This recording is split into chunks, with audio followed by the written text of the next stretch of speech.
JEE mains 2024 के question try करते हैं। और मेरे ट्राई करने से पहले तुम एक बार वीडियो पॉज करके क्वेश्चन को अच्छे से अटेम्प्ट कर लो, क्योंकि क्वेश्चन किस तरह का है ये तुम अटेम्प्ट करके आइडिया लगा सकते हो। मतलब मैं इसको बोलूँ डिफ़िकल्ट है या आसान है, इससे बेटर ये है कि वीडियो पॉज करो एक बार और क्वेश्चन खुद से जज करो कि किस तरह का क्वेश्चन तुम्हें लगा ये। अब मैं क्वेश्चन सॉल्व करता हूँ। हमारे पास में x1, x2, x3, x4 चार सॉल्यूशंस दे रखे हैं इस बाई क्वाड्रेटिक इक्वेशन के, और उसके बाद हमसे पूछा है 4 plus x1 square, 4 plus x2 square, 4 plus x3 square, 4 plus x4 square is 125/16 into m। तो कुल मिला के हमसे इस m की वैल्यू पूछी गई है। तो क्वेश्चन जो सारा टिका हुआ है वो इस वैल्यू को पता करने में, सारा फोकस इसी पर ही है, इस वैल्यू को पता करने में। तो इस क्वेश्चन को हमें स्टार्ट करना चाहिए, क्योंकि ये जो 4 डिग्री इक्वेशन हमें दे रखी है इसके रूट्स हमें पता है। तो इसके रूट्स अगर x1, x2, x3, x4 दे रखे हैं हमें, तो हम इसको फैक्टराइज करके लिख सकते हैं। तो मैंने लिखा 4x⁴ plus 8x cube minus 17x² minus 12x plus 9 को मैंने लिख दिया फैक्टराइज करके 4 इंटू एक्स माइनस x1, क्योंकि ये इसके रूट्स हैं, x minus x2, x minus x3 and x minus x4। अब हम एक काम करते हैं कि जो हमसे पूछा है, मतलब इस बॉक्स की अगर हम बात करें तो यहाँ पे हमें चाहिए 4 plus x1 square, 4 plus x2 square. तो इसकी अगर मैं बात एक बार साइड में करूँ तो मुझे बताओ 4 प्लस एक्स स्क्वायर कैसे बन सकता है, या एक्स स्क्वायर प्लस 4 को फैक्टराइज किया जा सकता है क्या? तो x square plus 4 real system में तो फैक्टराइज नहीं होगा, लेकिन अगर मैं आयोटा का यूज़ करूँ तो हम इसको लिख सकते हैं x plus 2 iota into x minus 2 iota. अब ये चीज़ हम, दिक्कत ये है कि हम बहुत अच्छे से इसको क्वाड्रेटिक में भी नहीं देख पाते और बहुत ज़्यादा डिटेल में शायद इसकी बात कॉम्प्लेक्स में भी नहीं होती, क्योंकि ये फैक्टर थ्योरम पर बेस ज़्यादा लग रहा है एज़ कम्पेयर टू जो कोर कॉम्प्लेक्स के कॉन्सेप्ट है। तो अगर ये चीज़ तुम्हें पहले से पता है तो बहुत अच्छी बात है, नहीं तो हमें बहुत छोटी सी बात है जिसकी हेल्प से हम क्वेश्चन सॉल्व कर सकते हैं कि एक्स स्क्वायर प्लस 4 को फैक्टराइज करके x plus 2 iota into x minus 2 iota लिख सकते हैं। इसका अगर मैं यूज़ करूँ तो यहाँ पे देखो कि मुझे बनाना क्या है, मुझे यहाँ पे बनाना है x square, x1 square plus 4 बनाना है। तो इस जगह पर ये जो आइडेंटिटी हमें एक तरह से दे रखी है, यहाँ पर मैं एक बार x1 की जगह रख देता हूँ 2 आयोटा। तो जैसे यहाँ पे 2 आयोटा रखूँगा ये बनेगा 4 इंटू, यहाँ पे मैंने रखा 2 iota minus x1, 2 iota minus x2, 2 iota minus x3 और 2 आयोटा माइनस x4। और लेफ्ट हैंड साइड क्या आ जाएगा, 2 आयोटा की पावर 4, ये तो बनेगा 2, 4, 8, 16 इंटू 4 64।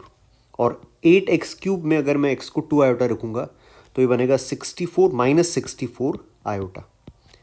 और इधर रखेंगे 17x स्क्वायर में, तो 4 और इंटू 17 68 और माइनस माइनस प्लस 68 बनेगा। और इधर आ जाएगा माइनस 24 आयोटा प्लस 9। इसी तरह से अगर अब मैं यहाँ पे इसी इक्वेशन में जो आइडेंटिटी हमारे पास में x को पुट कर देता हूँ 2 आयोटा, 2 आयोटा तो रखा है हमने, माइनस 2 आयोटा रख रहा हूँ, तो माइनस 2 आयोटा रखेंगे तो बनेगा 4 into minus 2 iota minus x1, minus 2 iota minus x2, minus 2 iota minus x3, minus 2 iota minus x4। और लेफ्ट हैंड साइड क्या बनेगा, ये बनेगा 64 plus 64 iota plus 68 plus 24 iota और प्लस 9। अब ये जो दो कंडीशन हमारे सामने हैं, ये जो दो कंडीशंस हैं, इन दोनों का हम प्रोडक्ट लेने वाले हैं। तो इससे फ़ायदा क्या होगा, देखो राइट हैंड साइड बनने वाला है 16। और अब इसको देखो, यहाँ से अगर मैंने लिखा माइनस कॉमन लिया तो ये बन रहा है x1 प्लस 2 आयोटा, और यहाँ से अगर मैं माइनस कॉमन ले लूँ तो ये बनेगा x1 माइनस 2 आयोटा। दोनों का प्रोडक्ट आ जाएगा x1 स्क्वायर प्लस 4। इसी तरह से इन दोनों का प्रोडक्ट बन जाएगा x2 square plus 4, x3 square plus 4, x4 square plus 4। ये हमारा राइट हैंड साइड का प्रोडक्ट आया। लेफ्ट हैंड साइड अगर हम देखें तो हमारे पास में क्या है, 64 प्लस 68 प्लस 9, तो 64 प्लस 68 132 प्लस 9 ये बन रहा है 141 और माइनस 88 आयोटा। और इसी तरह जो सेकंड इक्वेशन है उसमें हमारे पास में आ रहा है 141 प्लस 88 आयोटा, और ये दिख रहा है हमें 141 square plus 88 square divided by 16 is x1 square plus 4, x2 square plus 4, x3 square plus 4, x4 square plus 4।